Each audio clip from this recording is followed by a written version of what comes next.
स्वागत है आप सबका Vidyakul classes with Roshan sir में।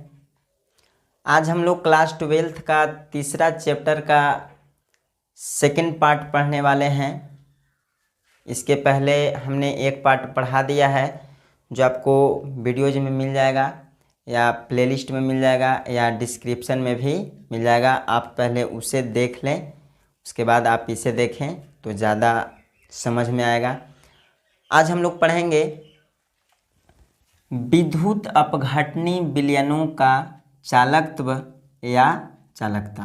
क्या पढ़ेंगे? विद्युत अपघटनी विलयनों का चालकत्व या चालकता, जिसे कैपिटल सी से सूचित किया जाता है। इसको इंग्लिश में कहते हैं कंडक्टेंस ऑफ इलेक्ट्रोलाइटिक सॉल्यूशन या कंडक्टिविटी। ठीक है, तो देखिए विद्युत अपघटनी विलयनों का चालकता के बारे में आज हम लोग पढ़ने वाले हैं।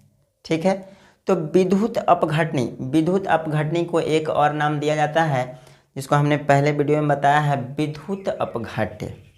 क्या? विद्युत अपघट्य।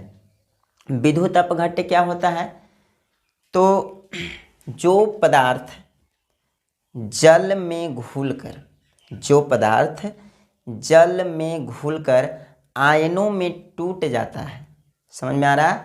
जो पदार्थ जल में घुलकर आयनों में टूट जाता है उसे हम क्या कहते हैं? विद्युत अपघट्य कहते हैं या विद्युत अपघटनी कहते हैं।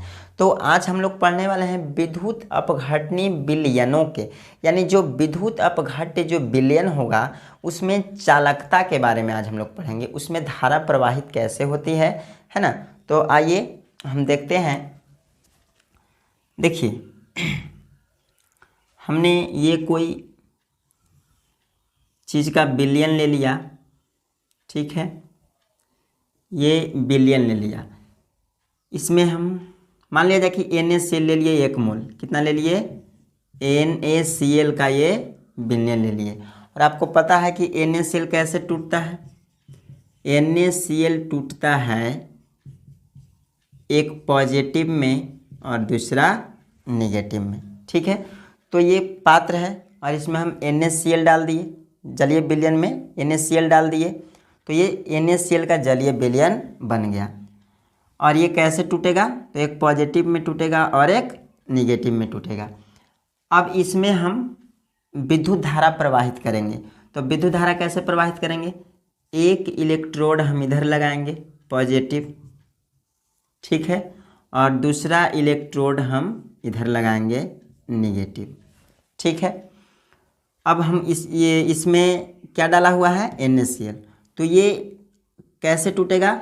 एक पॉजिटिव में टूटेगा और दूसरा निगेटिव में टूटेगा।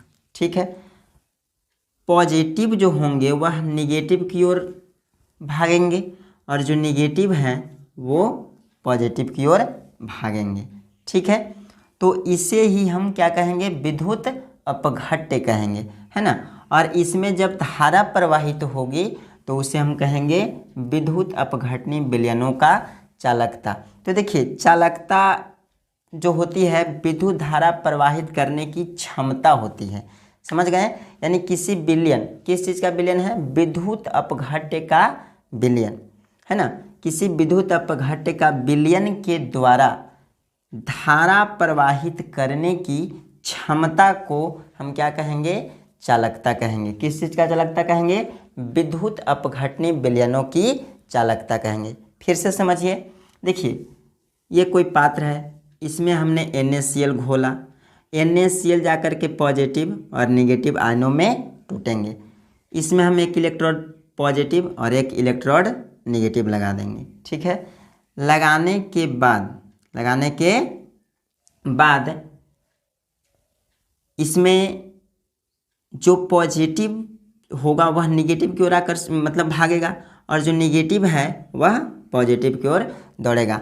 तो इस विलयन का जो धारा प्रवाहित करने की जो क्षमता होगी, ये जो विलयन बना हुआ है, इस विलयन का जो धारा प्रवाहित करने की क्षमता होगी उसी को हम विद्युत अपघटनी विलयनों की चालकता कहेंगे। यानी कहने का मतलब है कि जितना पॉजिटिव जितना निगेटिव आयनों में टूटेगा, जितना पॉजिटिव जितना निगेटिव आयनों में टूटेगा उतना ही इसमें ज़्यादा विद्युत धारा प्रवाहित होगी। जैसे एक उदाहरण और हम बताते हैं, जैसे ठीक है ये कोई हमने पात्र ले लिया, ठीक है, चलिए ये कोई पात्र ले लिया, इसमें हम 1 मोल डालेंगे CaCl2 और CaCl2 कैसे टूटता है तो देखेंगे ध्यान से, CaCl2 टूटता है Ca डबल पॉजिटिव और 2Cl जो है 2Cl आपको टूटता है नेगेटिव, ठीक है। यानी इसमें हम जब एक पॉजिटिव इलेक्ट्रोड लगाएंगे और एक निगेटिव इलेक्ट्रोड लगाएंगे तो Ca जो होगा डबल पॉजिटिव में टूटेगा और Cl जो है एक निगेटिव में टूटेगा। तो यहाँ पे पॉजिटिव निगेटिव की ओर भागेगा और जो निगेटिव है वह पॉजिटिव की ओर भागेगा। समझ में आ रहा बात? तो देखिए इसमें कितने कैल्शियम क्लोराइड जाकर के 3 में टूटते हैं, जैसे कैल्शियम 2 में टूटा और ये 1 में टूटा, यानी टोटल 3 में टूट गया। और ये जो है जैसे कहने का मतलब है कि मान लिया जाए कि इसमें अगर कैल्शियम क्लोराइड का 1000 अणु डाला हुआ है तो इसका 3000 होगा। समझ में आ रहा है? और इसमें अगर हम 1000 अणु NaCl का डाला हुआ है तो ये दुगना कर देगा, क्योंकि एक प्लस में और एक माइनस में दुगना। और यहाँ देखिए 2 जो है ये अकेले ही दोनों के बराबर, यानी दुगना ये हो जाएगा और एक ये तिगुना इसमें होगा। और इसमें जब हम 1000 अणु डालेंगे तो ये 2000 अणु में टूटेगा। अब बताइए कि हमने अभी क्या बताया कि किसी विद्युत अपघट्य विलयनों के द्वारा धारा प्रवाहित करने की क्षमता को हम क्या कहते हैं? विद्युत अपघटनीय विलयनों का चालकता कहते हैं। अब आप लोग बताइए कि इसमें 3 है और इसमें 2 है, तो विद्युत धारा इसमें ज़्यादा होगा कि इसमें ज़्यादा होगा? आप लोग पता होगा कि इसमें ज़्यादा होगा। क्यों? क्योंकि हमने अभी बताया कि जितना ज़्यादा आयनों में टूटेगा उतना ही ज़्यादा क्या होगा, उतना ही ज़्यादा उसमें विद्युत धारा प्रवाहित होगा। तो CaCl2 में ज़्यादा विद्युत धारा प्रवाहित होगा और NaCl में कम विद्युत धारा प्रवाहित होगा। तो ये तो रही ज्ञान की बात। अब हमें समझना है विद्युत अपघटनीय विलयनों का चालकता। तो हम क्या कहेंगे, इसका डेफिनेशन कैसे बनाएंगे? ये किस चीज़ का विलयन है? तो विद्युत अपघट्य का विलयन है। तो किसी विद्युत अपघट्य विलयन के द्वारा विद्युत धारा प्रवाहित करने की क्षमता को हम क्या कहते हैं? विद्युत अपघटनीय विलयनों का चालकता। तो आइए हम लिखते हैं, किसी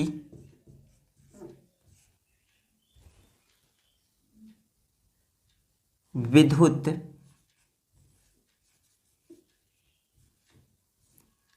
अपघट्य विलयनों के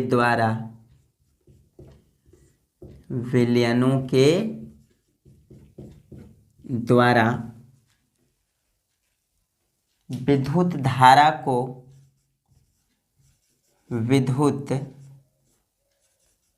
धारा को प्रवाहित करने की क्षमता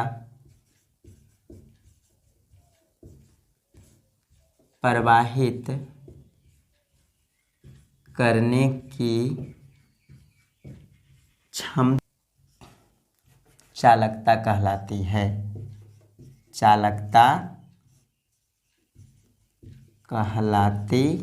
है। ठीक है। देखिए हमने जो यहाँ समझाया वही डिफिनेशन यहाँ पे लिखा गया है। ठीक है, देखिए किसी विद्युत अपघट्य विलयनों के द्वारा, ये किसी विद्युत अपघट्य विलयन है। ठीक है, और इसके द्वारा विद्युत धारा जितना प्रवाहित होगा, यानी जितना इसका क्षमता होगा, इसी क्षमता को हम क्या कहेंगे? तो चालकता कहेंगे। ठीक है, अब देखिए चालकता प्रतिरोध का व्युत्क्रम होते हैं। हमने क्या कहा? जो चालकता होते हैं वह प्रतिरोध के व्युत्क्रम होते हैं। तो आप लिखिएगा चालकता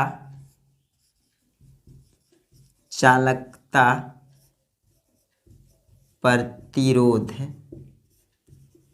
के व्युत्क्रम होते हैं। ठीक है, यदि ऑब्जेक्टिव टाइप क्वेश्चन में आ जाए कि चालकता किसके व्युत्क्रम होते हैं, तो चालकता प्रतिरोध के व्युत्क्रम होते हैं। चालकता को हम किससे डिनोट करते हैं, सी से।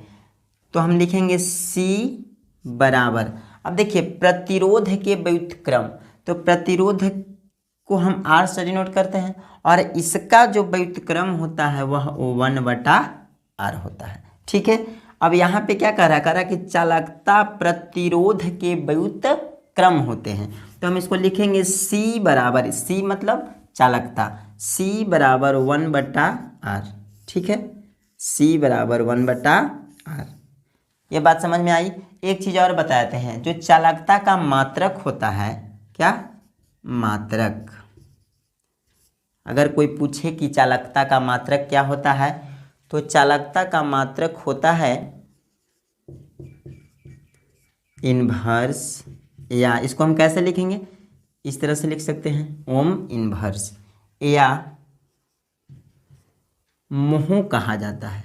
क्या कहा जाता है, मोह। ठीक है, चालकता का मात्रक ओम इन्वर्स, या इसको हम इस तरह से लिख सकते हैं, या मोह कहा जाता है। ठीक है, अब देखिए अभी हमने क्या पढ़ा कि चालकता जो होते हैं प्रतिरोध के व्युत्क्रम होते हैं। तो चालकता जब प्रतिरोध के व्युत्क्रम होते हैं तो आप लोग पढ़े होंगे ओम का नियम क्लास 10th में। चलिए हम लोग ओम के नियम में पढ़े हैं R बराबर V/I। ठीक है, तो V/I जो है यहाँ पे हम रख देंगे R के जगह पर, तो क्या हो जाएगा, इसीलिए C बराबर 1 का 1 हो जाएगा और R के जगह पर लिखेंगे V/I।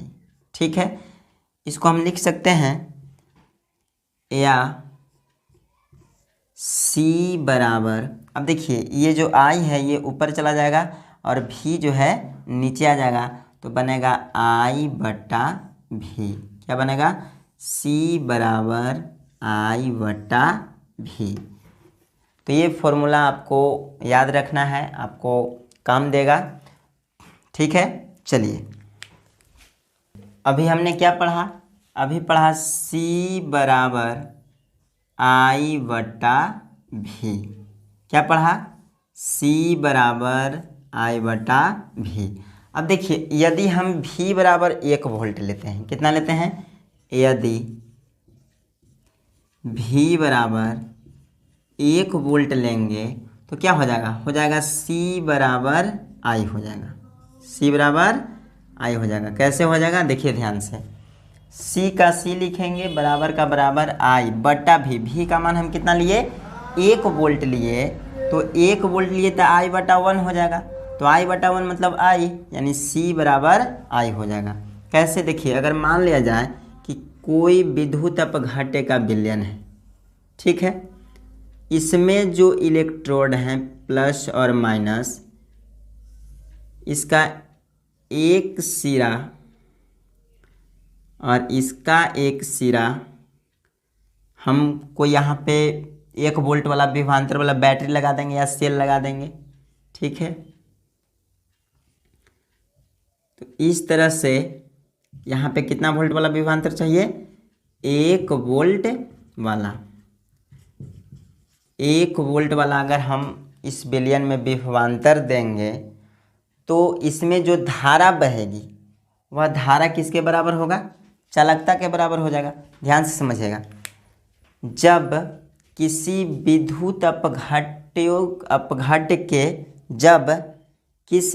विद्युत अपघट्य के विलयन में 1 वोल्ट का विभवांतर लगाया जाता है तो इसमें बहने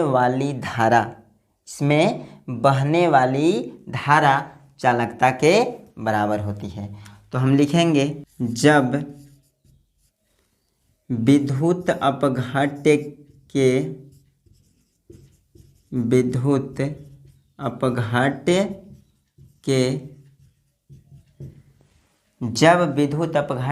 विलयन में लगे इलेक्ट्रोडों के बीच लगे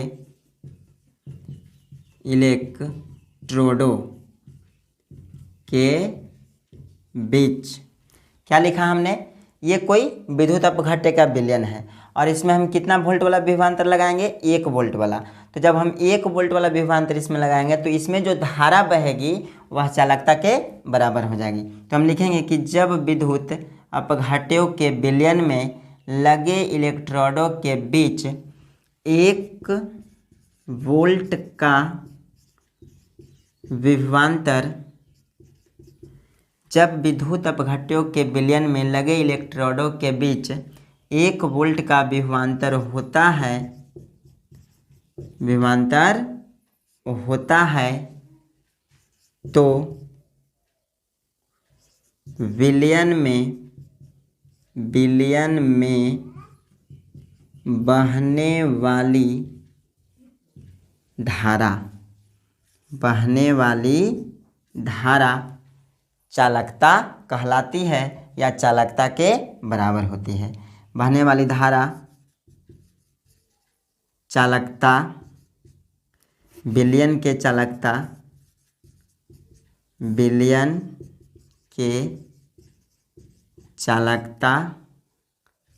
के बराबर होता है। समझ गए? चलिए अब हम पढ़ेंगे विशिष्ट चालकता या विशिष्ट चालकत्व। देखिए विशिष्ट चालकता को हम, अब देखिए ये आपको लग रहा होगा के है, बट ये के नहीं है, इसको हम कप्पा बोलते हैं। आकृति के जैसा ही है लेकिन इसको हम क्या बोलेंगे, कप्पा। ठीक है, तो हम लोग पढ़ने वाले हैं इस कप्पा के बारे में, मतलब विशिष्ट चालकता के बारे में। ठीक है, विशिष्ट चालकता क्या होता है, आइए हम आपको बताते हैं। देखिए लिखा हुआ है कि विशिष्ट प्रतिरोध के, किसका, विशिष्ट प्रतिरोध के व्युत्क्रम को, विशिष्ट प्रतिरोध के व्युत्क्रम को विशिष्ट चालकता कहते हैं। ठीक है, विशिष्ट प्रतिरोध के व्युत्क्रम को ही विशिष्ट चालकता कहते हैं। अब आपको लग रहा होगा कि विशिष्ट प्रतिरोध क्या है ना, विशिष्ट प्रतिरोध क्या है। आइए विशिष्ट प्रतिरोध के बारे में जानते हैं। देखिए विशिष्ट प्रतिरोध क्या होता है बताते हैं।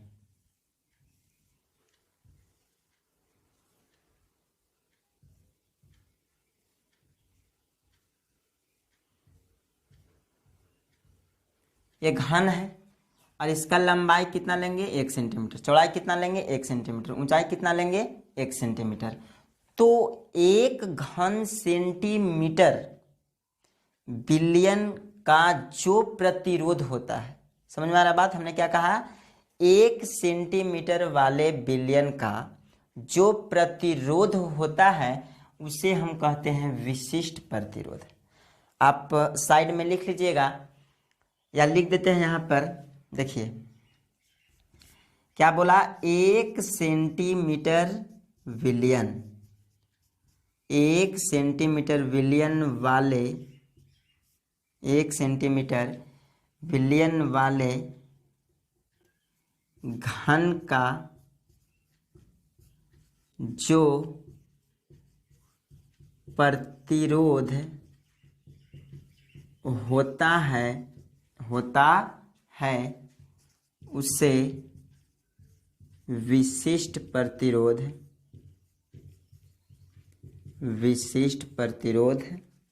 कहते हैं।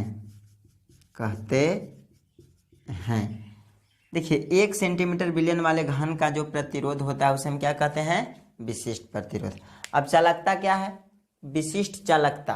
तो विशिष्ट चालकता क्या होता है, विशिष्ट प्रतिरोध के, यानी इसका 1 घन सेंटीमीटर विलयन वाले जो प्रतिरोध होगा उसके व्युत्क्रम को, यानी विशिष्ट प्रतिरोध के व्युत्क्रम को विशिष्ट चालकता कहते हैं।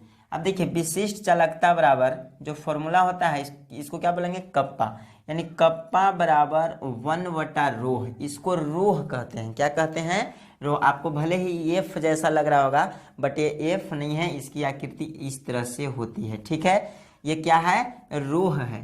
तो कप्पा बराबर 1/ρ होता है। इसको हम बोल सकते हैं कि विशिष्ट चालकता बराबर 1/ρ। अब देखिए ये तो जानते हैं कि कप्पा क्या है, तो कप्पा आपको क्या है, कप्पा के बारे में भी बताएं, विशिष्ट चालकता है। और 1/ρ, रो क्या है, देखिए रो है विशिष्ट प्रतिरोध, यानी विशिष्ट प्रतिरोध को हम किससे डिनोट करते हैं, तो रो से डिनोट करते हैं। समझ में आ रही बात। अब देखिए एक फॉर्मूला और होता है, कप्पा बराबर CL/A, कप्पा बराबर CL/A। अब देखिए ये कप्पा तो आप जान रहे हैं कि CL क्या है और A क्या है। देखिए यहाँ पे लिखा हुआ है, जहाँ कप्पा बराबर क्या है, विशिष्ट चालकता है, C क्या है, C को हम विलयन की चालकता कहते हैं, इसके पहले पढ़ाए हैं चालकता। जो L है, L हो गया इलेक्ट्रोडों के बीच की दूरी। इलेक्ट्रोडों के बीच की दूरी जैसे मान लिया जाए कि ये कोई विलयन है, ठीक है, ये कोई विलयन है, इसमें पॉजिटिव इलेक्ट्रोड है और इधर निगेटिव इलेक्ट्रोड है, ठीक है। इनके बीच की दूरी, समझ में आ रहा है बात, इलेक्ट्रोडों के बीच की दूरी को एल कहते हैं। क्या कहते हैं, एल कहते हैं। तो एल समझ में आ गया, एल बराबर इलेक्ट्रोडों के बीच की दूरी। अब ये क्या है, ए बराबर है इलेक्ट्रोडों के अनुप्रस्थ काट का क्षेत्रफल, यानी इलेक्ट्रोड का क्षेत्रफल। जो यहाँ पे इलेक्ट्रोड लगा हुआ होगा, जो यहाँ पे, तो इसका कुछ न कुछ क्षेत्रफल होगा, है ना। तो इसी क्षेत्रफल को हम कहते हैं ए, यानी इलेक्ट्रोडों के अनुप्रस्थ काट का क्षेत्रफल, और इसके बीच की दूरी को एल कहते हैं। सी हो गया चालकता और के हो गया विशिष्ट, यानी कप्पा हो गया विशिष्ट चालकता, ठीक है। तो आप इसे नोट कीजिए, इसके बारे में कुछ और बातें करते हैं। चलिए अभी हमने पढ़ा कप्पा बराबर CL/A, ठीक है। ये भली भांति आप जान चुके होंगे कि ये क्या है, कप्पा है। कप्पा को हम क्या कहेंगे, विशिष्ट चालकता, ठीक है। C क्या है, तो विलयन की चालकता है, और L क्या है, तो इलेक्ट्रोडों के बीच की दूरी है, और ये A क्या है, तो ये क्षेत्रफल है, इलेक्ट्रोडों के अनुप्रस्थ काट का क्षेत्रफल। अब देखिए यदि हम क्या करेंगे, यदि हम लंबाई को ले लेंगे 1 सेंटीमीटर, लंबाई को क्या ले लेंगे, 1 सेंटीमीटर ले लेंगे, और इसका जो क्षेत्रफल है, क्षेत्रफल को ले लेंगे, यानी A बराबर ले लेंगे 1 सेंटीमीटर स्क्वायर, ठीक है, यानी 1 वर्ग सेंटीमीटर ले लेंगे, ठीक है। तो क्या हो जाएगा, देखिए इस पर रखिए, लंबाई को 1 ले लिए, क्षेत्रफल को 1 ले लिए, तो ये बनेगा इस तरह से, बन जाएगा K बराबर C/A/A।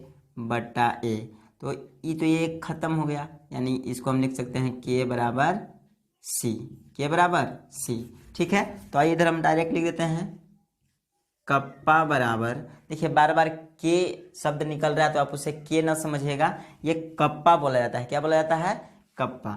तो कप्पा बराबर हो जाएगा C, क्या हो जाएगा, C। अब ये C कैसे हुआ, अगर आपसे कोई पूछेगा कि कप्पा बराबर C कैसे हुआ, तो आप बता दीजिएगा। देखिए कैसे हुआ, एल को 1 सेंटीमीटर ले लिए, लंबाई को 1 सेंटीमीटर ले लिए, और क्षेत्रफल को ले लिए 1 वर्ग सेंटीमीटर, तो किसके बराबर हो गया, कप्पा को बराबर हो गया। तो हम लिखेंगे कि जब विद्युत अपघट्य के इलेक्ट्रोडों की लंबाई, इलेक्ट्रोडों की लंबाई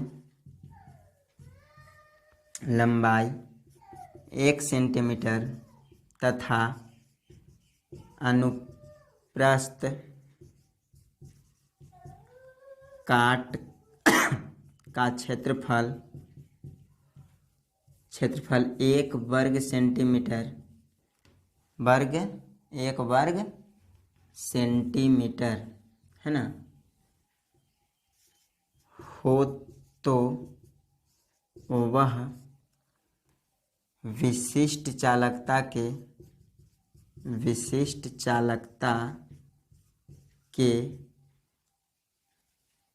बराबर होती है,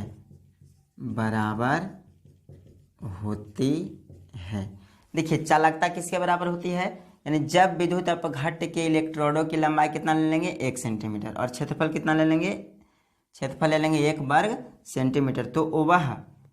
तो वह यानी चालकता विशिष्ट चालकता के बराबर होती है। तो वह का मत तो यहाँ पे लिख दीजिए चालकता, ज़्यादा अच्छा रहेगा, चालकता विशिष्ट चालकता के बराबर होती है।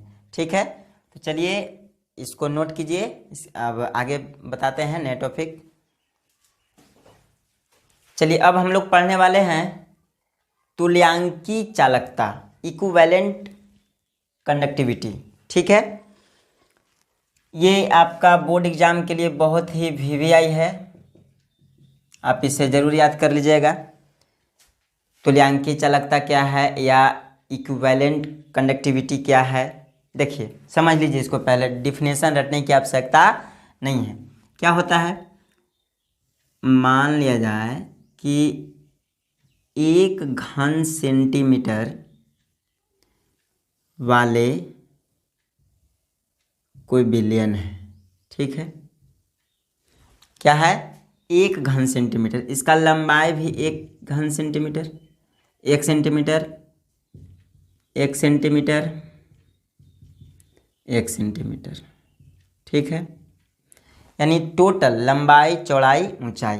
तो इसका आयतन क्या हो जाएगा, आयतन हो जाएगा 1 घन सेंटीमीटर, 1 घन सेंटीमीटर। तो देखिए अगर हम 1 घन सेंटीमीटर विलयन में 1 ग्राम तुल्यांक घोलेंगे, क्या करेंगे, तुल्यांक घोलेंगे, तो इसकी जो चालकता होगी उसी को हम कहते हैं तुल्यांकी चालकता। समझ में आया डिफिनेशन। यदि 1 घन सेंटीमीटर विलयन में, ठीक है, 1 घन सेंटीमीटर विलयन में 1 ग्राम तुल्यांक घोलेंगे, जब हम 1 ग्राम तुल्यांक इसमें घोलेंगे तो इसकी जो चालकता होगी, यानी इसमें जो विद्युत धारा प्रवाहित तो होगी, उसे ही हम कहते हैं तुल्यांकी चालकता। ठीक है, तो आइए इधर हम लिख देते हैं, क्या लिखेंगे, देखिए ये 1 घन सेंटीमीटर वाले विलयन है, तो लिखेंगे यदि किसी विद्युत अपघट्य के 1 घन सेंटीमीटर आयतन वाले यदि किसी विद्युत अपघट्य के 1 घन सेंटीमीटर आयतन वाले विलयन में क्या करेंगे, 1 ग्राम तुल्यांक घोलेंगे। विलयन में 1 ग्राम तुल्यांक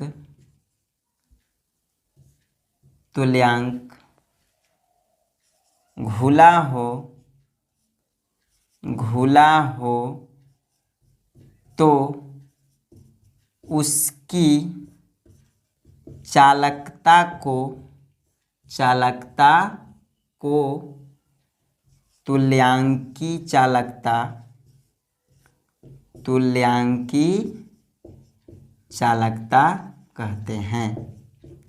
कहते हैं। ध्यान से समझिएगा। कहता है कि यदि किसी विद्युत अपघट्य के 1 घन सेंटीमीटर आयतन वाले विलयन में, देखिए ये कोई 1 घन सेंटीमीटर वाले आयतन है, आयतन वाला विलयन में हम क्या करेंगे, 1 ग्राम तुल्यांक घोलेंगे, तो इसकी जो चालकता होगी इसी को हम कहेंगे तुल्यांकी चालकता। यदि किसी विद्युत अपघट्य के 1 घन सेंटीमीटर आयतन वाले विलयन में 1 ग्राम तुल्यांक घुला हो तो उसकी चालकता को तुल्यांकी चालकता कहते हैं। अब देखिए तुल्यांकी चालकता को किससे डिनोट किया जाता है, लैम्डा इक्विवेलेंट से। ठीक है, किससे, लैम्डा इक्विवेलेंट से। ठीक है, लैम्डा इक्विवेलेंट बराबर फॉर्मूला होता है कप्पा यानी विशिष्ट चालकता, कप्पा गुना 1000 बटा n। ठीक है, ये फॉर्मूला आप नोट कर लीजिएगा, याद कर लीजिएगा। आपको पूछेगा कि तुल्यांकी चालकता बराबर फॉर्मूला क्या होता है, तो तुल्यांकी चालकता बराबर फॉर्मूला होता है यानी लैम्डा। तुल्यांकी चालकता को किससे डिनोट करते हैं? लैम्डा से। लैम्डा बराबर फॉर्मूला होता है कप्पा इंटू 1000 बटा n। अब देखिए, ये तो जान रहे हैं कि कप्पा है यानी विशिष्ट चालकता है, ये जान रहे हैं कि क्या है? तुल्यांकी चालकता है। ये n नया नजर आ रहा है, तो हम लिखेंगे कि जहाँ n बराबर नॉर्मलता है। ठीक है, आप सेकंड चैप्टर में पढ़े होंगे नॉर्मलता, मोलरता के बारे में।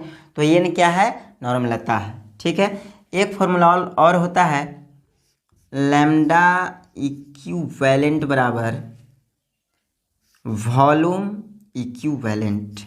ठीक है, अब देखिए ये क्या है? ये तो आप जान गए कि तुल्यांकी चालकता है, और भी क्या है? तो तुल्यांक का आयतन, यानी 1 ग्राम तुल्यांक का आयतन। तो लिखेंगे कि जहाँ V बराबर, यानी V इक्विवेलेंट बराबर 1 ग्राम तुल्यांक विलयन का आयतन। ठीक है, तो 1 ग्राम तुल्यांक विलयन का आयतन को हम किससे डिनोट करेंगे? V से। ठीक है, इतना नोट कीजिए। चलिए अब हम देखेंगे मोलर चालकता, जो कि यह भी बोर्ड एग्जाम के लिए वेरी इम्पोर्टेंट है, तो आप इसे भी याद कर लीजिएगा। या देखिए, अभी हम लोग क्या पढ़े? तुल्यांकी चालकता। तुल्यांकी चालकता क्या होता है? 1 घन सेंटीमीटर आयतन वाले विलयन में जब 1 ग्राम तुल्यांक को घोलेंगे तो उस विलयन का जो चालकता होगी उसी को हम क्या कहते हैं? तुल्यांकी चालकता। बस सेम टू सेम मोलर चालकता वही है, बस उसमें हम 1 ग्राम तुल्यांक को घोलते हैं और यहाँ हम घोलेंगे 1 मोल को।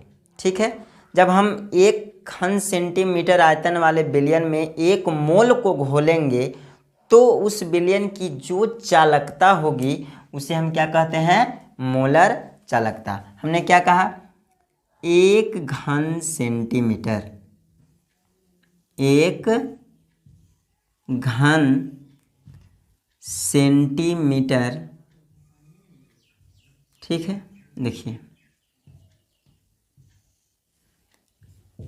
सेंटीमीटर, 1 सेंटीमीटर, इसका आयतन कितना हो जाएगा? इसका आयतन हो जाएगा 1 घन सेंटीमीटर। इसमें हम क्या करेंगे? इसमें घोलेंगे, क्या घोलेंगे? 1 मोल घोलेंगे। ठीक है, जब 1 घन सेंटीमीटर आयतन वाले विलयन में 1 मोल घोलेंगे तो इस विलयन का जो चालकता होगी उसी को हम क्या कहते हैं? मोलर चालकता कहते हैं या मोलर कंडक्टिविटी कहते हैं। ठीक है, आइए देख लेते हैं। कहता है कि किसी 1 घन सेंटीमीटर आयतन वाले, ठीक है, विलयन में यदि विद्युत अपघट्य का 1 मोल घुला होता है। हमने क्या कहा? 1 मोल घुला होता है, तो उस विलयन के, यानी इस विलयन की जो चालकता होती है उसे हम क्या कहते हैं? मोलर चालकता कहते हैं, यानी उस विलयन की चालकता मोलर चालकता कहलाती है। मोलर चालकता को लैम्डा m से डिनोट किया जाता है। देखिए लैम्डा m बराबर फॉर्मूला होता है कप्पा गुना 1000 बटा m। लैम्डा m क्या है? लैम्डा m तो मोलर चालकता है, कप्पा क्या है? विशिष्ट चालकता है, और m क्या है? m बराबर मोलरता। ठीक है, एक फॉर्मूला और होता है लैम्डा m बराबर कप्पा इंटू Vm। अब V क्या है वो देख लीजिए, जहाँ Vm बराबर 1 मोल घुले हुए विलयन का घन सेंटीमीटर में आयतन, यानी 1 मोल का आयतन को हम क्या कहेंगे? Vm कहेंगे। ठीक ठीक है। अब हम देख लेते हैं मोलर चालकता का मात्रक। मोलर चालकता का मात्रक होता है siemens metre square into mole inverse. ठीक है, तो आप इसे नोट कीजिए। चलिए अब हम देखेंगे मोलर चालकता और तुल्यांकी चालकता में संबंध। यह भी बोर्ड एग्जाम के लिए काफ़ी महत्वपूर्ण प्रश्न है। आपको पूछेगा कि मोलर चालकता और तुल्यांकी चालकता में संबंध स्थापित करें। ठीक है, तो देखिए अभी हमने कुछ देर पहले पढ़ा कि मोलर चालकता क्या होती है। मोलर चालकता किसे कहते हैं? तो जब हम 1 घन सेंटीमीटर आयतन वाले विलयन में 1 मोल को घोलते हैं तो उसकी जो चालकता होती है उसे हम मोलर चालकता कहते हैं। ठीक है, और तुल्यांकी चालकता क्या होती है? तो जब हम 1 घन सेंटीमीटर वाले विलयन में 1 ग्राम तुल्यांक को घोलेंगे तो उस विलयन का जो चालकता होगी उसे हम तुल्यांकी चालकता कहते हैं। ठीक है, तो आइए मोलर चालकता का हमने फॉर्मूला देखा था। मोलर चालकता को किससे डिनोट करते हैं? लैम्डा एम से, लैम्डा एम से। और मोलर चालकता बराबर फॉर्मूला क्या होता है? मोलर चालकता बराबर फॉर्मूला होता है कप्पा गुने 1000 बटा एम। ठीक है, और तुल्यांकी चालकता बराबर फॉर्मूला क्या होता है? तुल्यांकी चालकता को डिनोट करते हैं लैम्डा इक्विवेलेंट। ठीक है, और इसका फॉर्मूला होता है कप्पा गुने 1000 बटा एन। ठीक है, अब देखिए ये मोलर चालकता का फॉर्मूला है और ये तुल्यांकी चालकता का फॉर्मूला है। हम ये दोनों को डिवाइड कर देंगे। क्या कर देंगे? डिवाइड कर देंगे।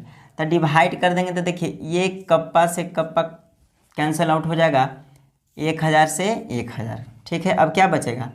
बचेगा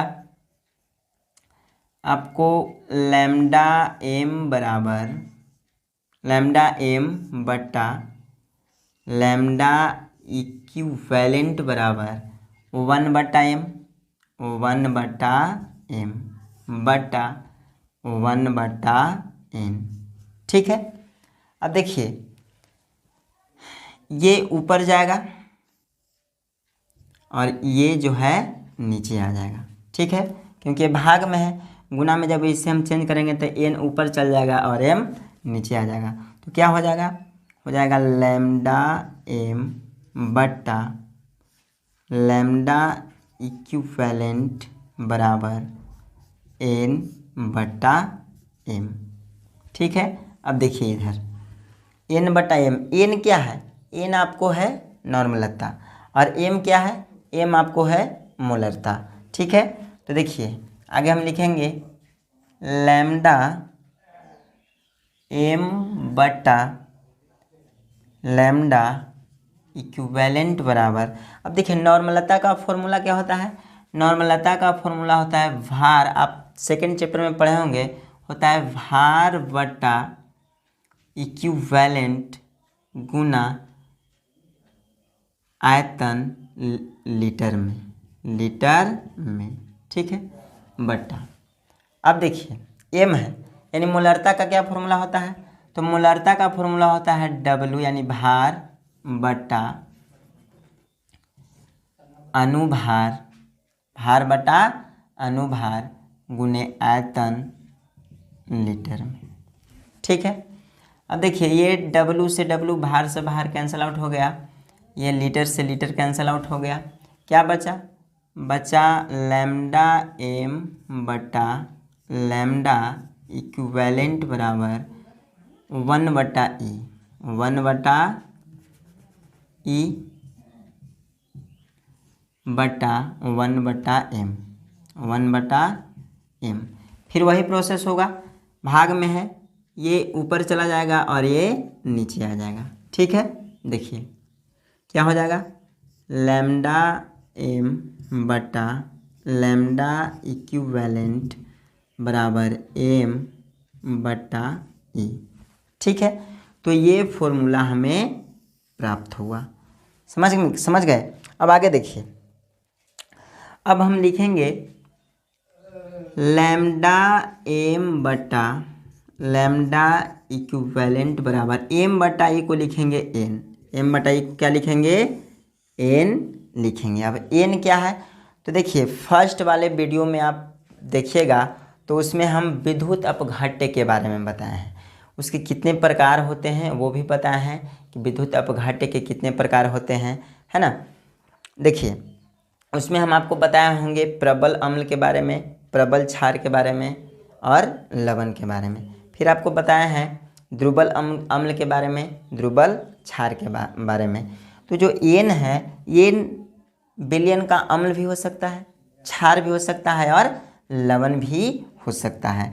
तो एन को हम लिखेंगे जहाँ एन बराबर